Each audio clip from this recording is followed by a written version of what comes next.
In the middle of a cold galactic prison, under harsh white lights, one human sat alone on the metal floor. His name was Eli Ward. His clothes were torn, his body weak, and his face pale from hunger. Around him, hundreds of alien prisoners fought, shouted, and pushed each other for food. But Eli stayed quiet. He never fought back. Every day the alien guards laughed at him. "The weak one still lives," one of them shouted, kicking his food tray toward him. "You humans were supposed to be strong warriors. Look at you now." Eli didn't answer. He only picked up the small piece of stale bread and sat in his corner. The air smelled of oil and metal. The prison lights never went off. No night, no day, just endless cold brightness. The other prisoners were from many worlds, tall, scaled creatures from Gar, gray-skinned soldiers from Varnies, and insect-like beings with sharp legs from Tyros. All of them hated humans. The Zarin Dominion, their rulers, had defeated Earth years ago in a brutal war. Most humans were dead or missing. Only a few like Eli were left, prisoners forgotten by everyone. Still, Eli never lost his calm. When the guards dropped food, every prisoner fought to grab more. But Eli did something strange. He always gave half of his share to someone weaker. Once to an old alien soldier who had lost his legs. Another time to a sick one who couldn't stand up. The others laughed at him. "You'll die first, human," one said. "Maybe," Eli whispered, "but not empty." One night, the wind outside howled like machines crying. The prison walls shook slightly, but no one cared. Everyone was too tired to notice. Eli sat alone, looking at the small piece of bread on his tray. He could feel his stomach twisting in pain. He hadn't eaten properly in days. That was when he saw her, a small alien child no more than 10 years old, thin and shivering in the corner. Her skin glowed faintly blue. She was crying quietly, holding her knees. The guards didn't notice her. She was just another forgotten life. Eli looked at the bread in his hand, then at the child. For a long moment he said nothing. Then slowly he stood up and walked toward her. The other prisoners stared. "What is he doing?" one whispered. Eli knelt beside the child. She looked up, afraid. Her eyes were large and bright, full of fear. He smiled weakly and held out the bread. "Here," he said softly. "Eat this." The child shook her head. "No, it's yours." Eli smiled again. "I've had enough." That was a lie. He hadn't eaten all day. But he pushed the bread into her small hands anyway. The guard saw and burst out laughing. "Look at that," one shouted. "The human gives away his food again. Soft-hearted fool." Another guard sneered. "Humans are too kind to survive. That's why their world burned." Eli ignored them. He sat beside the child until she finished eating. Her name, he later learned, was Rin, taken prisoner when her planet fell to the Dominion II. When she was done, she looked at him with wide eyes. "Why?" she whispered. "Why would you help me? You don't even know me." Eli looked up at the endless white lights above. For a moment he thought about Earth, blue oceans, green trees, his family. All gone now. Still, he smiled and said softly, "Because that's what makes us human." Rin didn't understand at first, but she felt something in his voice, something warm. Later that night, the guards made their rounds and laughed again when they saw Eli lying weak on the floor. "You'll die before morning," one said. But Eli didn't answer. He was too tired even to move. Rin watched from her corner, tears in her eyes. Hours passed. The prison grew quiet. Only the hum of the machines filled the air. Then something strange happened. The security cameras began to flicker. One by one, the red lights on the walls blinked off, then on again. The guards frowned and hit the control panels. What's going on? No one knew. The sound of static filled the halls. Strange codes appeared on the monitors. Unknown signals, old Earth characters flashing in quick patterns. Outside the prison walls, in the dark sky, small dots of light moved fast, silent, sharp, and cold. The guards shouted and ran to alert the commander. "We're picking up something, unidentified signals." Eli opened his eyes weakly. The faint noise reached his ears, a low, steady pulse. To him it sounded familiar, like an old radio tone from Earth. A memory of home. He whispered under his breath, "It can't be." The guards armed themselves and rushed to the gates. The prisoners stood up, confused and scared. Rin crawled close to Eli and whispered, "What's happening?" Eli looked at the ceiling lights that were flickering wildly now, then at the floor trembling beneath them. "Something's coming," he said slowly. "And it's not the Dominion." The sound grew louder, a soft hum, deep and rhythmic like the heartbeat of a massive machine. The air became electric. One guard shouted, "Shut it down." "Shut everything down?" but it was too late. Through the narrow window in the upper wall, Rin saw the night sky outside change color, a faint red glow spreading across the clouds. Eli forced himself to sit up, breathing hard. His vision blurred, but he could see shapes moving beyond the energy field of the prison. Shadows. Drones. Something human. The guards yelled in panic. Sirens wailed. The whole prison shook. Eli closed his eyes and whispered again, "Something's coming." Rin grabbed his hand tightly. "What is it?" He gave a faint, tired smile. "Maybe, the end. Or maybe, the beginning." Outside, the red glow grew stronger and a deep sound rolled across the night. Not thunder, not engines. Something older. Something human. And for the first time in years, the prisoners of the Zarin Dominion felt something they had forgotten. Hope. The night over the Zarin prison was not like any other. The sky glowed faint red, and strange lights moved far beyond the towers. The alien guards shouted orders, but no one knew what was happening. Inside the prison, panic spread. Doors rattled, cameras blinked, and every screen showed static. The commander of the prison, a tall alien with metallic blue skin and burning yellow eyes, slammed his claws on the control table. "Find the source of that signal," he roared. "Now." His soldiers ran from one console to another, trying to trace the strange transmission that had suddenly appeared in their system. One of them shouted, "Sir, it's coming from deep space, from a dead zone." The commander turned sharply. "Impossible. No one lives there." The soldier hesitated, staring at the data. "Sir, the language, it's old. He swallowed hard, "it's human." The room fell silent. Human language hadn't been heard in years. The Dominion had erased every trace of Earth after the war. No planet. No signal. Nothing. The commander growled, his voice low. "Run it again." The computer beeped and translated the signal. A faint male voice repeated the same words over and over. "Don't lose hope, we are not gone." The sound was soft but powerful, and it made something inside every prisoner stir. Back in the cell block, Eli Ward lay weak on the floor. His eyes were half open. He heard the faint echo of that same voice through the prison speakers. It wasn't his imagination. Rin, the small alien child he had helped, ran to him. "Eli, the guards are scared." "What's happening?" Eli coughed weakly. "A signal," he whispered. "Human." Rin's eyes widened. "Humans? But you said, Earth is gone." Eli gave a faint smile. "Maybe not all of it." Suddenly, alarms screamed across the halls.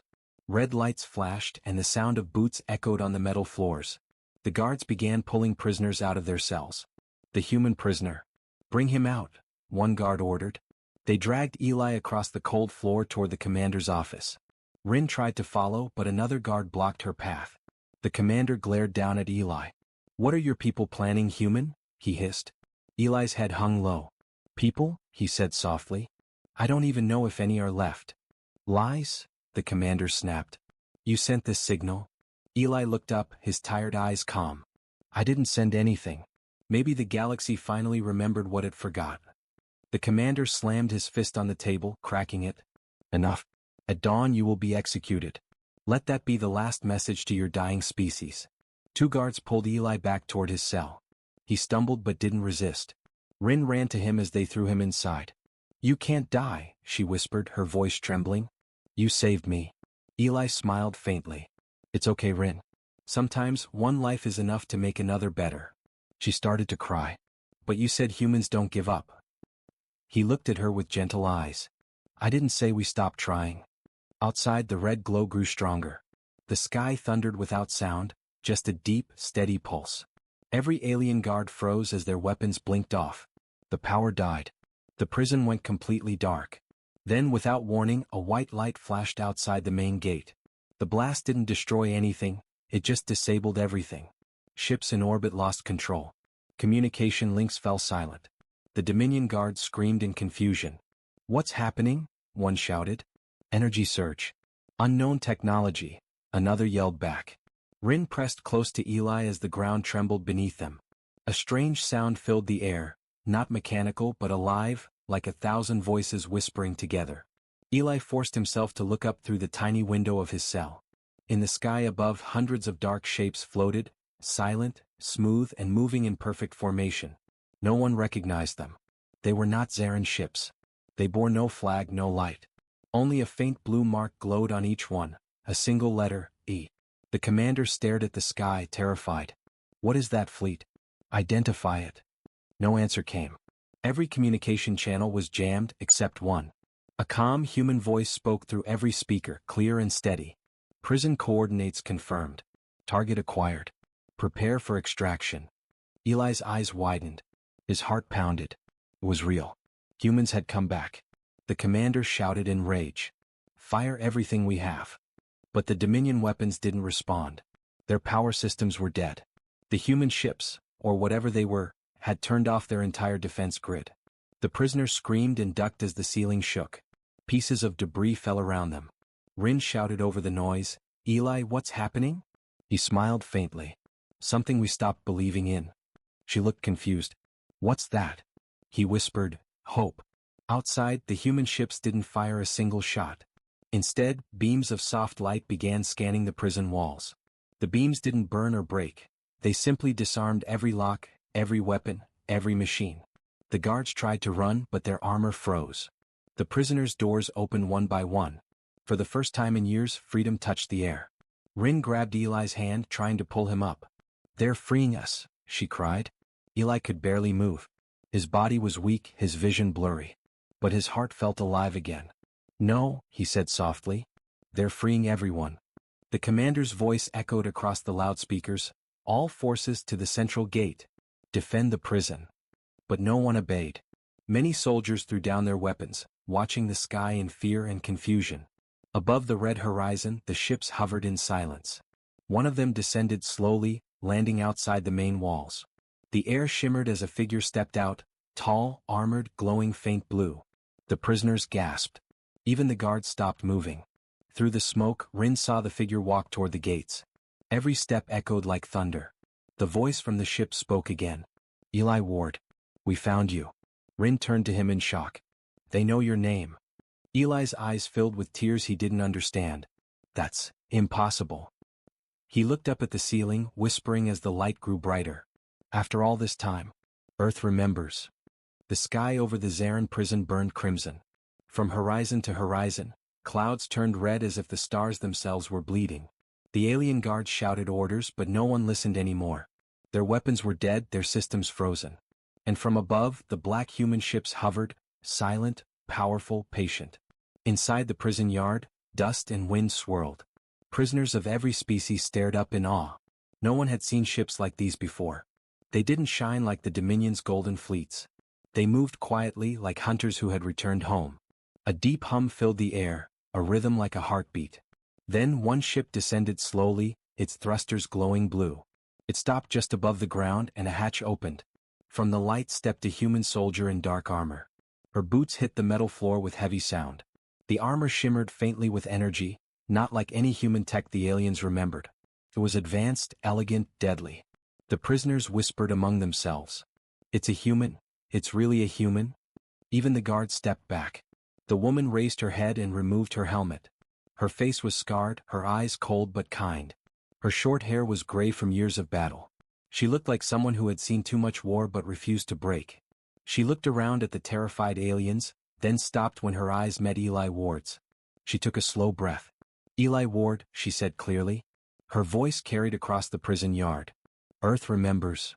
Eli, lying weak in the dirt beside Rin, blinked. Who are you? The woman stepped closer. Commander Kara Holt, United Terran Fleet. The name hit him like lightning. The Terran Fleet? Eli whispered. That can't be, it was destroyed. Kara shook her head. Not destroyed. Hidden. Waiting for a signal. Eli frowned weakly. What signal? She looked at him, her expression softening. Yours. The guards began shouting again. This is Dominion territory. Leave at once or face destruction. Kara didn't even look at them. She pressed something on her wrist plate and the air shimmered. In a flash, all the guards' weapons melted into smoke. I'm not here to destroy, Kara said calmly. I'm here to save. The aliens stared at her in confusion. One of them shouted, Save? You're humans. You kill, you burn worlds. Kara turned toward him. We used to, she said quietly. But not anymore. Behind her, the black ships moved into formation. Instead of firing, they released soft waves of energy that broke open the prison gates. Every cell opened. Chains fell from walls. The lights turned off completely. Rin ran to Eli and helped him sit up. "They came for you," she whispered. Eli's eyes filled with tears. "No, they came for everyone." Kara knelt beside him. "We thought all humans were gone. But years ago our satellites caught one last broadcast. A voice." She pulled a small device from her armor and pressed play. From the speaker came a broken, old transmission, Eli's voice. "If there's anyone out there, remember who we are. We are human. We help even when it hurts." Eli's throat tightened. He didn't even remember sending it. "That was me?" Kara nodded. "You sent that before you were captured." The message survived. It woke the last defense AI of Earth, Project Dawnlight. It rebuilt what was left of us and led us here. The aliens who had called Eli weak now stood silent. The guards, trembling, didn't know what to do. The Zarin commander pushed through his soldiers, his face twisted with anger. "You think you can win with words and kindness?" he hissed. "You're still weak." Kara stood tall. "Maybe. But we're the kind of weakness that ends wars." The commander growled and raised his weapon, but before he could fire, his gun disassembled itself in his hands, piece by piece, falling like sand. He screamed in rage. "You'll never stop the Dominion. We have fleets across the stars." Kara looked up at the red sky. "Then let them come." Above them, the clouds rippled, as if the sky itself was alive. Then thousands more dark ships appeared, rising from hyperspace. The Dominion fleet had arrived. Massive, gold-plated warships surrounded the human vessels. The ground shook with the sound of their engines. The commander laughed. "See? Your hope dies here." Rin clutched Eli's arm. "They'll kill us all." Eli struggled to stand. His voice was weak but steady. "No, no, they won't." Kara turned to him. "Eli, stay back. You're hurt." But Eli looked up at the burning sky. "They called me weak," he said slowly. "Maybe they were right. But kindness isn't weakness. It's the only thing we never lost." Kara stared at him, then smiled. "You still sound like the man from that old recording." Eli looked at her. "And you still sound like hope." The Dominion commander gave the order to fire. In the next second, the entire sky turned to fire. But the human ships didn't shoot back. They formed a massive wall of light around the prison, absorbing every blast. The shields shimmered red, then blue, then white, brighter than any star. The aliens fell to their knees, blinded by the light. Kara spoke through the comms. "Protect all life within these walls. No one dies tonight." Eli could barely believe what he saw. Humans were protecting aliens, even their old enemies. Rin whispered, "They're saving us." "Yes," Eli said softly. "That's what humans do." For the next few minutes, chaos ruled the skies. The Dominion fleet kept firing, but their weapons failed one after another. Their ships powered down, one by one, as if the universe itself had turned against them. And when the last shot faded, the sky went silent again. The red glow softened. The black ships hovered above like silent guardians. Kara looked down at Eli. "It's over," she said. Eli shook his head. "No. It's only beginning." He looked at Rin, then at the broken aliens around him. "Now they'll see what strength really means." Kara stood beside him as the dawn rose red and gold over the prison. The humans had returned, not to conquer but to change everything. And somewhere deep in the Dominion fleet, an officer whispered the words that would spread across the galaxy. "The humans are back, and they fight with mercy." Smoke drifted above the shattered walls of the prison. The battle had stopped, but silence was heavier than before. The Dominion fleet floated powerless in the red sky. No explosions now, only faint sparks from dying engines. The prisoners, free but confused, gathered in the yard. Aliens from dozens of worlds stood side by side, not knowing what to do. Some looked at the humans with fear, others with disbelief. Commander Kara Holt stood in the center, her armor glowing faint blue. Her helmet hung at her side. She looked exhausted, but her voice was firm. "Listen," she said loud enough for all to hear. "No one here will be harmed. Not human, not alien. You are all under Earth's protection." The Zarin guards didn't move. Many had dropped their weapons already. Even they could feel something different in the air. Beside Kara, Eli Ward leaned weakly against the wall, breathing hard. His body trembled from exhaustion. Rin, the small alien child, held his arm to keep him steady. He looked at Kara. "You stopped the fleet without killing anyone," he said softly. "How?" Kara glanced toward the sky. "We didn't use weapons," she replied. "We used the code." "The code?" She nodded. "The human code, something we wrote long ago but forgot until you reminded us." Eli frowned. Reminded you? I don't understand. Kara reached into her armor and pulled out a small glass cube. Inside it shimmered with soft golden light. This, she said, is Project Dawnlight. Earth's last AI. The aliens around them whispered nervously. Kara continued. When the Dominion destroyed our home, a group of scientists uploaded everything about humanity into this. Our language, history, memories, even our emotions. Dawnlight watched silently for years, waiting for a sign of hope. Eli blinked, confused. And it found one? She looked at him with a small smile. It found you. Eli shook his head. That can't be true. I was just a soldier. I failed my mission. I was captured. Kara interrupted gently. You sent one last transmission before capture. You said, if anyone hears this, remember what makes us human. Eli stared at her in shock. He remembered now, his broken radio, his dying crew, his trembling hand pressing record. That message, Kara said, became the heart of Dawnlight. It studied those words for years. It said they carried something no machine could explain. Mercy? Rin looked up at Eli with wide eyes. You made the humans come back? Eli smiled faintly. No. Humanity never left. We just needed to remember. The Zarin commander, standing nearby in cuffs, growled, You speak of mercy as if it can win wars. But mercy is weakness. Kara turned toward him. Her eyes were cold now.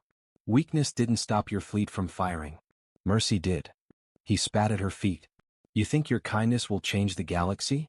The Dominion rules by power. It always has. Kara walked closer until she stood face to face with him. And how long has that worked for you? Your soldiers fight out of fear. Ours fight out of choice. The commander glared, silent. Eli spoke weakly. People think power means taking everything. But real power is what you give. Kara nodded. That's the human code, the belief that strength isn't about control or fear but compassion, discipline, and choice. Rin whispered, Is that why your ships didn't destroy ours?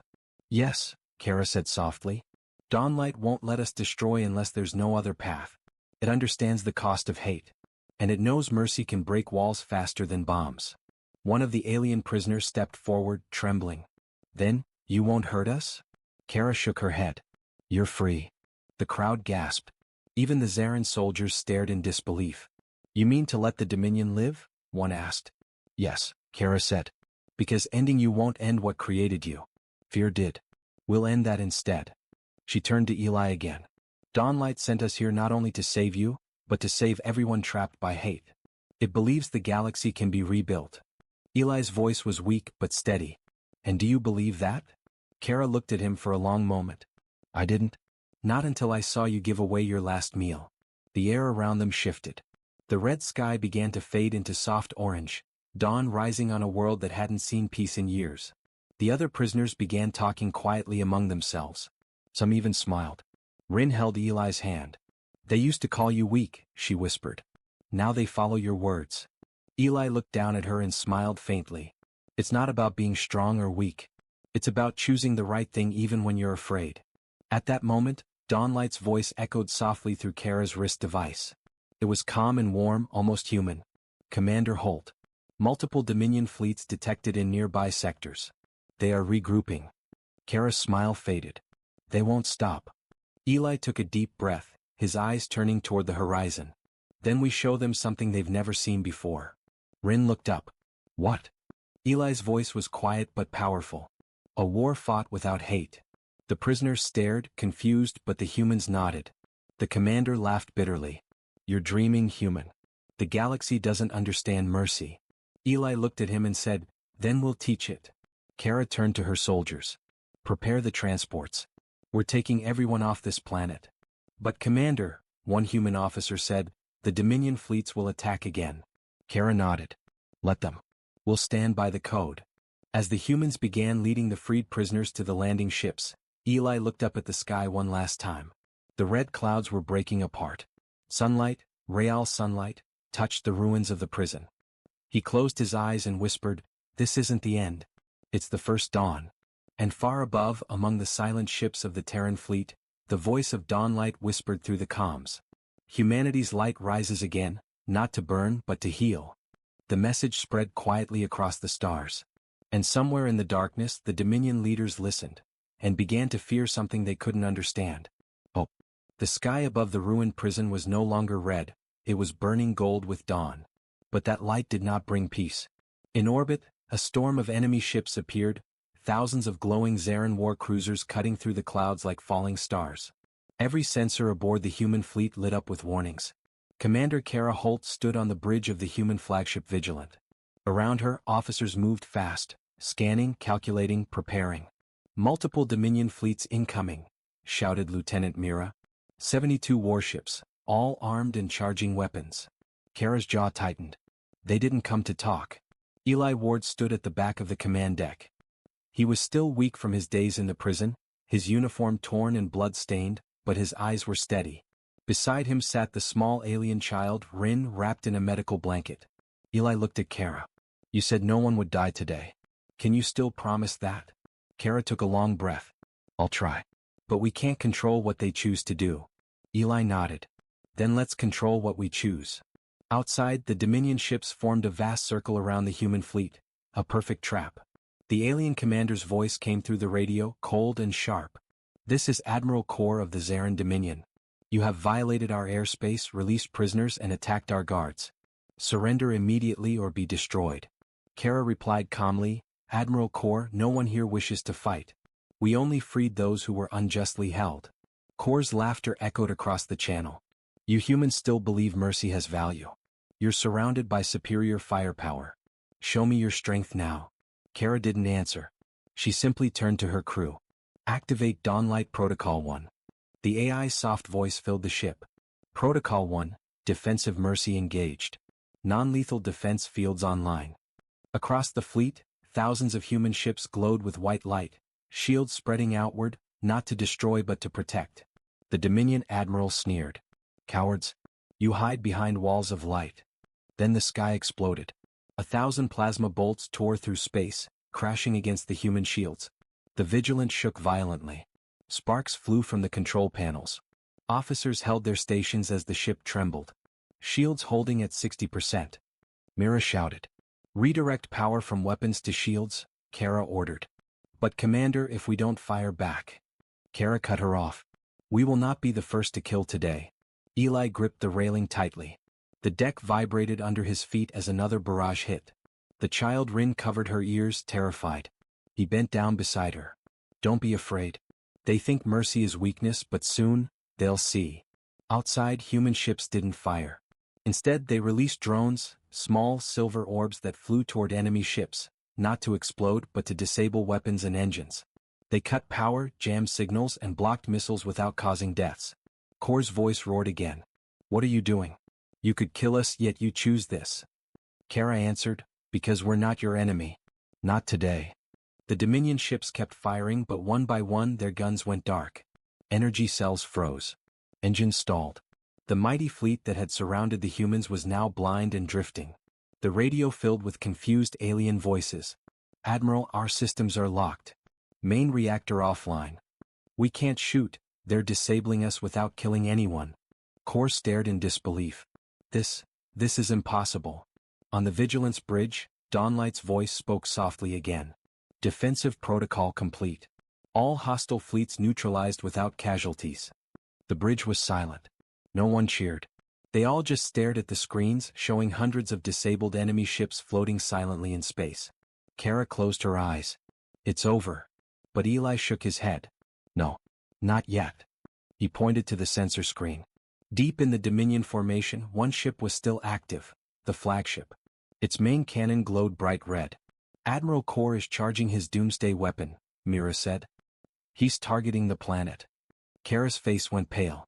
"He's going to destroy everything, his own soldiers, the prisoners, everyone.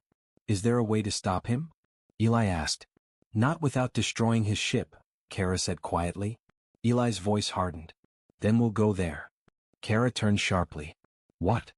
Eli looked her in the eyes. "Let me speak to him. Human to alien. Soldier to soldier." Kara hesitated. "He'll kill you." "Maybe," Eli said. "But he needs to see what mercy looks like." Before she could stop him, Eli stepped into the transport bay. Minutes later, a small shuttle left the Vigilant, flying straight toward the Dominion flagship. "Dawnlight," Kara said urgently, "keep that shuttle protected." "Understood," the AI replied. Inside the shuttle, Eli sat alone. His body was weak, but his heart burned with something stronger than fear. He opened the radio channel. Admiral Kor. This is Eli Ward of Earth. I'm coming aboard your ship. Kor's cold voice replied, You dare board my vessel? I'll crush you myself. Eli closed his eyes. Then do it. But look me in the eyes first. The shuttle landed in the Dominion flagship's hangar. Armed aliens surrounded him, weapons raised. He stepped out slowly, hands empty. The massive doors opened and Admiral Kor entered, tall, armored, eyes burning with hatred. You humans don't know when to die, Kor hissed. Eli stood still. We don't know how to give up. Kor growled. You think your mercy will save you? It's what makes you weak. Eli took a step forward. Maybe. But that weakness is why your fleet still lives. Kor froze. You fired on us, Eli said quietly. We didn't fire back. You tried to break us, we helped you. Look around, Admiral. You're alive because we refused to be like you. For the first time, the alien hesitated. Eli's voice softened. You can end this war. Right now. Show your people that even power can choose mercy. The Admiral's hands trembled. His eyes burned, not with rage this time, but with confusion. Slowly, he lowered his weapon. The red light on the cannon faded. Kor whispered, You humans, you fight in ways I don't understand. Eli smiled faintly. That's because we don't fight to destroy. We fight to protect. At that moment, the Dominion fleet received a signal from their admiral, cease fire. And in the silent void, the impossible had happened. A war had been stopped, not by force but by mercy. Back on the Vigilant, Kara whispered, He did it. Dawnlight's soft voice echoed, Hope confirmed. Eli looked out at the stars through the viewport. Maybe now, he said quietly, the galaxy will finally start to understand what it means to be human. The war was over. For the first time in many lifetimes, the stars were quiet. No cannons, no alarms, no screams. Just silence, the kind that comes after too much pain. The great fleets of the Zarin Dominion floated in orbit, engines off, weapons cold. The human fleet stood beside them, battered but unbroken. Between them, a single transmission echoed across every frequency, the message that had stopped a galaxy-wide war. Strength isn't what you take. It's what you give. Those were Eli Ward's last words before the peace began. On board the human flagship Vigilant, the medbay was dim and quiet. Eli lay on a hospital bed, pale and still. His pulse was weak, his breath slow. Commander Kara Holt sat beside him, her hands gripping his tightly. Machines hummed softly. The child Rin, now dressed in clean clothes, stood near the doorway, clutching a small piece of bread, the same kind Eli had once shared in that dark prison. She stepped closer. He's not going to die, right? Kara's eyes glistened. He's tired, Rin. He's done more than anyone should have to. Rin looked down, whispering, He gave his food to me, and now he's giving his life to everyone. Kara smiled faintly through her tears. That's who Eli was. Outside the ship, 1,000 alien vessels had lowered their flags. The Zarin Dominion's emblem, once a symbol of power, was now displayed beside Earth's insignia on every broadcast channel. The Admiral Kor, who once vowed to destroy humanity, now spoke to his people. We called them weak. We were wrong. They showed us that mercy is harder than war. He looked into the camera, eyes heavy with guilt. Today we lay down our weapons. We will rebuild, not as conquerors but as neighbors. The message spread across worlds. Some believed it immediately, others resisted. But slowly, one by one, the voices of hate grew quiet. In the medbay, Eli's condition worsened. The AI, Dawnlight, spoke softly through the speakers. Commander Holt, Eli Ward's vitals are failing. His neural patterns are merging with the system. Kara frowned. Merging? His mind, it's syncing with me, Dawnlight explained. He's trying to leave something behind. Eli's lips moved slightly. Kara leaned closer. Don't let it end with me, he whispered. Teach them what we forgot. Then his hand went still. The monitor went silent. Rin began to cry. Kara bowed her head, tears falling quietly. But then the ship lights flickered just once. Dawnlight's voice changed, becoming softer, warmer. Do not grieve, it said. He is not gone. His words live within me. Kara looked up, realizing the truth. Eli had transferred the essence of his consciousness into the Dawnlight AI, ensuring that his compassion, his wisdom, and his humanity would never die. Weeks later, peace accords were signed on a neutral planet called Sarin 4. Thousands of species gathered, humans, Zarin, and others who had been enemies for centuries. Kara stood at the central podium with Rin by her side. She looked around at the crowd and said, "A single man in a dark cell gave away his last meal. That act changed the galaxy. Not because it was powerful, but because it was good." The audience was silent. Some cried. Some smiled. Kara continued, "Let this be the foundation of a new order, not built on fear but on mercy." And so they signed the first Dawnlight Accord, named after the AI that carried Eli's voice. The agreement declared that no species would ever again use cruelty as a weapon. Every prisoner would be fed. Every enemy would be given a chance for peace. Years passed. The galaxy healed. Trade routes reopened. War factories were turned into farms and research centers. Children, human and alien, studied history and learned about Eli Ward. Statues of him stood not as a warrior, but as a man holding a small piece of bread. Beneath every statue were the same words. Because that's what makes us human. Rin, now older, became the first Zarin ambassador to Earth. She visited schools and told children the story of the man who changed her life. She would always end the story the same way. Kindness looks small. But when it's real, it changes everything. One night, on Earth, under a clear sky filled with stars, Kara stood beside the ocean. She held a communicator, and in it she could still hear Dawnlight's voice, Eli's voice, speaking softly. "You did it, Kara. You all did." She smiled. "We did it because of you." "No," the voice replied. "You did it because you remembered what it means to care." The waves shimmered as she looked up at the night sky. Across the stars, ships from dozens of species traveled peacefully together, no longer enemies but explorers. And somewhere far in the void, within the digital heart of Dawnlight, a soft light pulsed.